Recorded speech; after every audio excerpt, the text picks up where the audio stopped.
And a good Tuesday morning.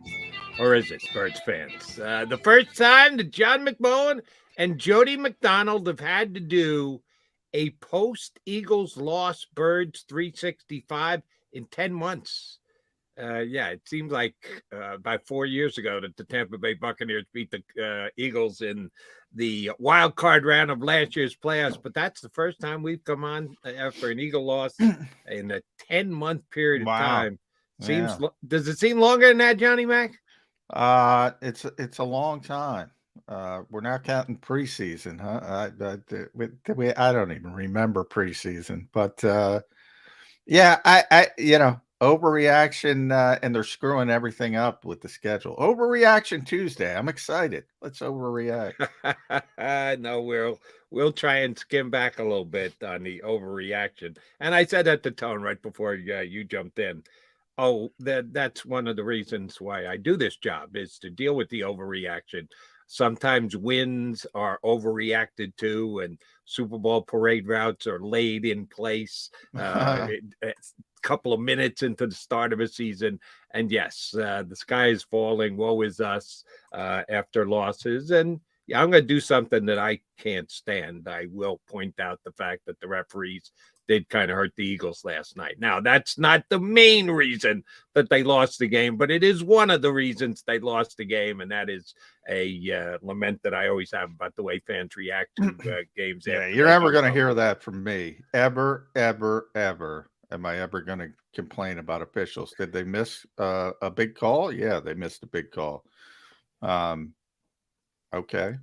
They miss big calls Right. Yeah. every You have week. to acknowledge it. You Yeah, just can't hang an entire loss on the exactly. referees missing a call. Oh, there are plenty of things that the Eagles didn't do well enough Yeah. or did flat out badly last night, and we'll talk about them all.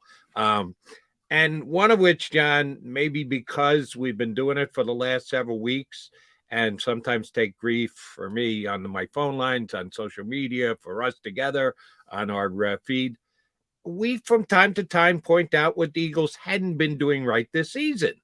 Hmm. And you get to the point where you go, yeah, but they won. Yeah, but they won. Yeah, but they won. And people think you're just nitpicking and being negative and being a hater. Oh no, we pointed out that this wasn't a good tackling team, despite the fact that they were 8-0. And guess what, John? They weren't a good tackling team last night, and they paid the price for it. Now, and it's on the Jacob post game show. Um, D Gun asked me about that. From the first, and I have to watch the game again. I didn't think it was as bad as Houston tackling wise. But they're not a good tackling team. I mean, there's no question about that. They have to think about shifting a little bit without Jordan Davis to more three linebacker looks. It's time to get the shrink wrap off N'Kobe Dean, especially when you see what's coming up from a running back perspective. Nothing against Brian Robinson, but I mean, that was like 3 yards in a cloud of dust all night. It just these short, effective runs. You know, you get 3.5 yards of carry, you got a first down, right? And that's pretty much. I think their longest run was 11 yards. I mean, it wasn't. They weren't gashing them like Damian Pierce was gashing him in Houston. But I mean, they're not a good run defending team, and also, when you counter Avante Maddox is now out, and he was placed on injury reserve before the game, so you don't even have your slot cornerback to do what you want to do. Typically, he's a very good player. If Avante was out there, even though he has some tackling issues as well, I'd probably have a different take on it. But now you're talking about Josiah Scott in there, and you have N'Kobe Dean, and you can't stop the run. You can count on one hand, Jody, how many times this team has put three linebackers on the field at the same time. I'm not talking about Hassan Reddick. Don't get caught up in that nonsense. Hassan Reddick's not a traditional linebacker. I'm talking about traditional linebackers, um, and they're going to have to think about that at least until Jordan Davis comes back because they're not good. They're not good at stopping the run. Bottom line. Well, and part for me of not being a good tackling team is at the point of attack. they got manhandled last night. And this Washington offensive line is not one of the superior offensive lines in the National Yeah. Football League. And most of the statistical categories coming in, they were buried in the 20s, yards per game, yards per carry, whatever number you wanted to look at. This was not a highly rated offensive line. Oh, they absolutely won the battle in the trenches. Their offensive line against the Eagles' defense, make it linebacker, whoever you want to put into that mix. They lost at the point of attack. And that, to me, also comes into tackling. I think most of the time we think of tackling as plays made down the field by linebackers or safeties and like. No, tackling can be right in the middle of the defensive line. Fletcher Cox got pushed around last night. And that is also tackling for me. And the Eagles came up woefully small in that regard last night. I mean, they ran it 49 times for 152 yards, 3.1 yards per carry. But all they did was what they needed to do. And they were able to run it so many times. In theory, when you run it that many times, hey, the light goes off. All right, they're going to run it. Basically, their whole offense was we're going to run it or we're going to throw it occasionally all play action to Terry McLaurin, who was wide open all night. But that's another issue. As far as the running game, it's very frustrating. I brought up Leroy. You remember Leroy Horde, Jody? Yeah. A great quote, one of my favorite quotes ever. He was a tremendous back earlier in his career with Cleveland. And then later in his career with Minnesota, he was maybe the best short yardage back I've ever seen. He was phenomenal at it. And he joked, you need a yard, I'll get you 3 yards. You need 5 yards, I'll get you 3 yards. That's who he was. And that reminded me of Washington last night. I mean, they just meticulously every time, just enough. And the Eagles got pushed around up front. And, I hear so many people who it's still to this day, and I've tried to do it. Sometimes I feel like, I'm the only one trying to do it on Birds 365. I know you understand, but it's not about the number of snaps with Jordan Davis. It's about turning 1st and 10 into 2nd and 10 or 2nd and 9 or 2nd and 11 if you do something great behind the sticks, not turning 1st and 10 into 2nd and 5 or 2nd and 6 even. And then you have 3rd and 3. And it becomes so much more difficult for not only every defense, but especially the way this defense wants to play. He's so impactful to what they want to do. And now you've seen it for 2 consecutive games. You've seen it, how impactful he is to what they want to do. He's not splashy.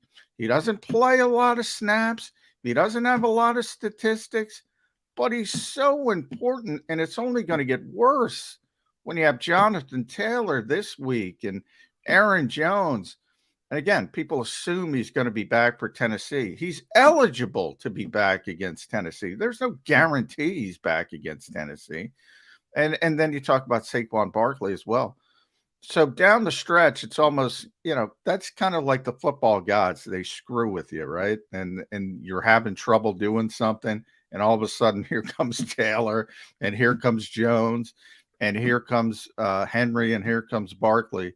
So you better figure it out.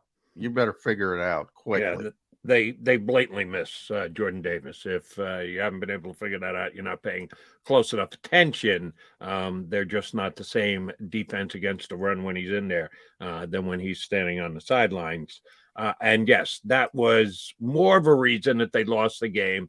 The fact that they lost the battle in the trenches, which they haven't done the first 8 games of this season. But, oh, by the way, you mentioned Taylor. Taylor, the quarterback last night, made some big plays. And you can watch this guy play and go, all right, he's no John Elway. There's no Brett Favre howitzer attached to his right shoulder. He doesn't throw the ball effectively hard or downfield. but he throws it accurately, and given time and the Eagles did not get near enough pressure, he can step into his throws and deliver the football where he wants. Sometimes a little too much air underneath it. The Eagles had a pick last night. They could have had a couple more because Yeah, that one drew rain. It was clear, but that one drew rain. Yeah, Chauncey Gardner-Johnson could have come from Delaware and gotten that one. Yeah, agreed. But he did also make some good passes. And the guy that he took advantage of was Darius Slay, two of the biggest named Eagles, two of the highest paid Eagles came up pretty small last night. Fletcher Cox was almost non-existent in the middle of that Eagle defense. And Darius Slay got burnt last night. And Slay's having a great year. And he's one of the best cornerbacks in the National Football League. He wasn't last night. And I know he had some fun with you media guys this week talking about the great hands of the Eagles secondary. Oh, you got to be able to get your hands on it to show off your hands. And when you're giving cushion up front on short passing plays and then getting beat over the top on long passing plays, doesn't matter how good your hands are, Darius, if you're chasing down Terry McLaurin from 3 yards behind. Yeah, he did not have a good game. But again, I mean, the Eagles play so much zone coverage and so much quarters coverage, and it might be cover 6 on specific play. I mean, people see guys. This is the problem with zone coverage. This is why it drives me crazy. I mean, it looks on, if you're watching the game, it looks like, oh, Slay's getting beat. Well, you're supposed to hand off, the player in the zone to the and it's so communication based, and the Eagles have generally been pretty good at it. And last night they were not good at it. But just McLaurin, I mean, for whatever reason, they can't stop Terry McLaurin. So I'm by no stretch of the imagination am I saying Slay played well, because he didn't, and he's part of that communication, by the way. So I'm sure there were a number of and he took, when we were talking to him after the game, on the 40, I believe it was 41, the 41-yard gain he took blame for, and that was on him. And he said, good on good, he got me. Yeah, he's a very good player. Terry McLaurin's a very good player. I've talked about him in the offseason. Very good receiver. But the Eagles have done, Justin Jefferson. I mean, nothing against Terry, not Justin Jefferson. And they were able to do a better job on him. For whatever reason, they have trouble with Terry McLaurin. They had trouble with Terry McLaurin again. But I mean, the communication wasn't there. This, was interesting because the Eagles were the most well-rounded team in the NFL. I talked about it for 9 weeks. And this was an incredibly well-rounded loss in that everybody contributed. I mean, the offense was terrible. The game plan was terrible. The defense was terrible. The special teams is always terrible. It was incredibly well-rounded to contribute to this loss. And they still should have won the game. They still, I firmly believe if Quez Watkins doesn't fumble that football after the 50-yard game, the Eagles are going in to score. They had so many opportunities. Washington was trying to hand them back the game, and they didn't take it. That to me is the biggest story, really, is they went 8 games, 9 weeks, and they never had one of these lulls. And we kept saying, I kept saying it was pretty amazing. They never had these lulls. You see it around the NFL. We talk about it all the time. No matter how good you are, you have these lulls in these games. And whether you're Kansas City, whether you're Buffalo, whoever you think is a good team, everybody has these lulls. The Eagles never had one. And boom, it showed up in a big way. They took that team for granted. They didn't respect that team. And they got their, what, handed to them because of that. We've seen Eagle lulls in games when they've had big leads and not done much in the second half of games, when they could have stepped on guys' throats and didn't, but still won games. So you don't pay as much attention to them, because at the end of the day, when you hang the W, you go, all right, who cares that we went the entire second half without scoring? No, this was a lull for an entire game. and that's what cost them this particular game. I won't go they should have won, but I will shortly say they could have won. You're right. The Quez fumble was a backbreaker, and he made a heck of a play to come up with the catch. But then you got to be able to secure the football and put it away afterwards, and he did not. And you and I have talked plenty over the last 2 months about No how luck involved. By the way, the football gods again got pissed at Nick Sirianni and Jonathan Gannon.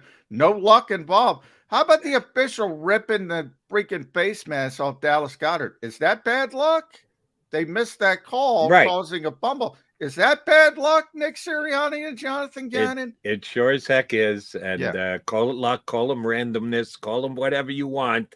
Yeah, there was a little bad luck involved on Eagles' side last night, but it was also self-inflicted wounds. I'm sorry, the Quez Watkins fumble is a self-inflicted wound. Oh, far you more. Can't that. I mean, they played and even the one thing they did well last night was run the football, and they didn't run the football. They ran it 4 times in the first half. And Brian Baldinger put up, one of his clips on Twitter early this morning. I already saw it. All 4 were effective, basically, and they're not running the football. They're not running the football, and they're running tempo, and they're trying to get the passing game going, and it's all great because they think they're so good. And A.J. Brown gets hurt. That's part of it as well, and they still didn't shift. And Nick Sirianni took the blame after the game. He said, we should have made a change earlier. The coaching is a big part of it as well. For the first time this year, they were soundly out-coached. Right. And one side of the football affects the other. And that's why I'm not going to be as critical as maybe Brian Baldinger and you and others have been about their lack of running it in the first half. They didn't have the ball. You can't run the ball if you don't have the ball. They spent the entire first half basically standing on the sidelines because they get a short field after the turnover, the big play by Josh Sweat. And then Washington just kept grinding out first down after first down after first down on third down conversions, no less, when the Eagles couldn't get off the field. You can't run it if you don't have it. And they didn't have it enough to run it as much as they effectively wanted to. And I'll even give them credit for trailing in the second half. They did stand. They went back to the run. They emphasized the run. The touchdown drive was miles left, miles right, miles up the middle. And then all of a sudden, Devontae Smith open for a touchdown pass. So they can do it, and they should do it, and they know that they should do it. The defense contributed to their lack of running the football last night because the defense couldn't get off the field. The offensive machine, the Taylor Heineke offensive machine of the Washington Commanders, and you can't get off the field? Come on, defense.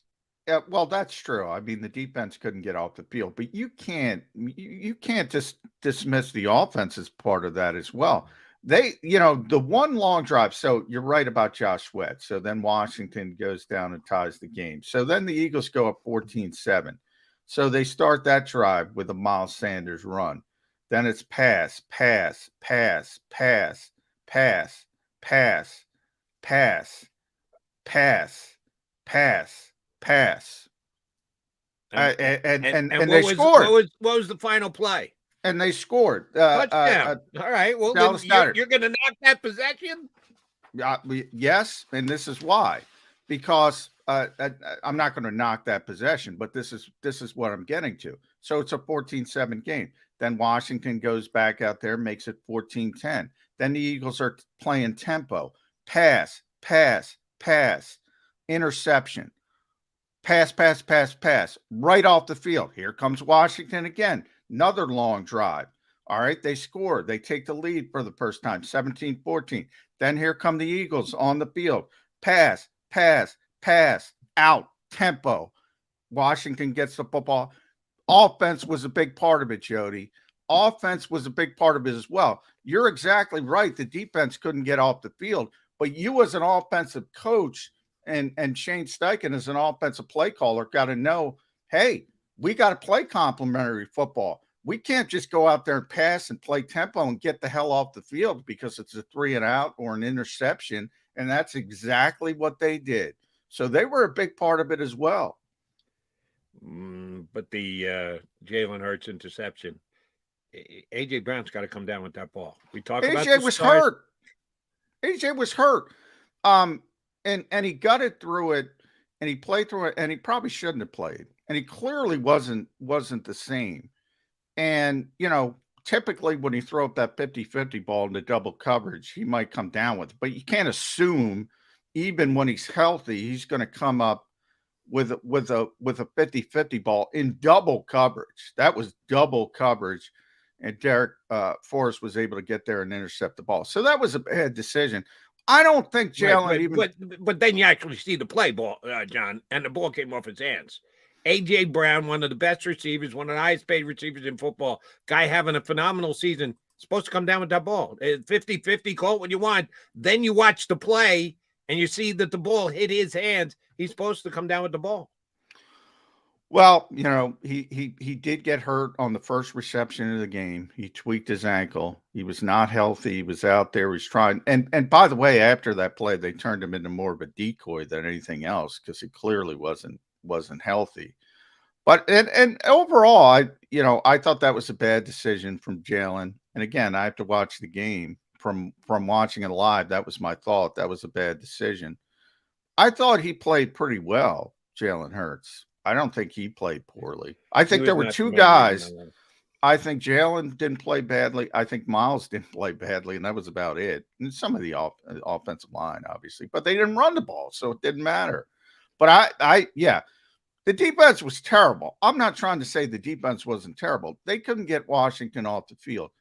But that offense has to know. You have to understand, Jim Schwartz, games have personalities. You have to understand the personality of the game. You have to help your defense. You have to get a first down. And they could run the football, and they just didn't run it in the first half. I'll give you it on that last possession when, yes, now your defense has been on the field as long as it has, and you're going with tempo and you go 3 and out.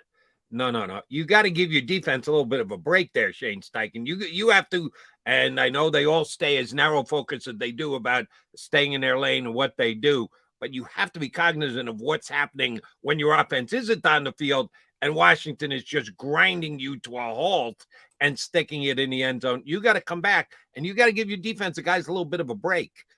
So, yes, I will agree that last possession was very ill called.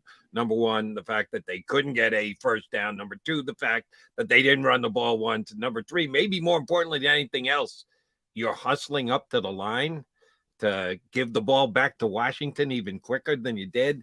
Yeah, that's bad play calling on Shane Steichen's part. All right, Jody McDonald, John McMullen. Sorry to say we're recapping a Birds loss today here on Birds 365, but sometimes you got to take the bad with the good. We've had a lot of good, bad today, never bad when we get to punch up our next guests. A longtime Eagle Beat reporter. We will talk next to Les Bowen here on Birds 365. Don't wait until after Thanksgiving.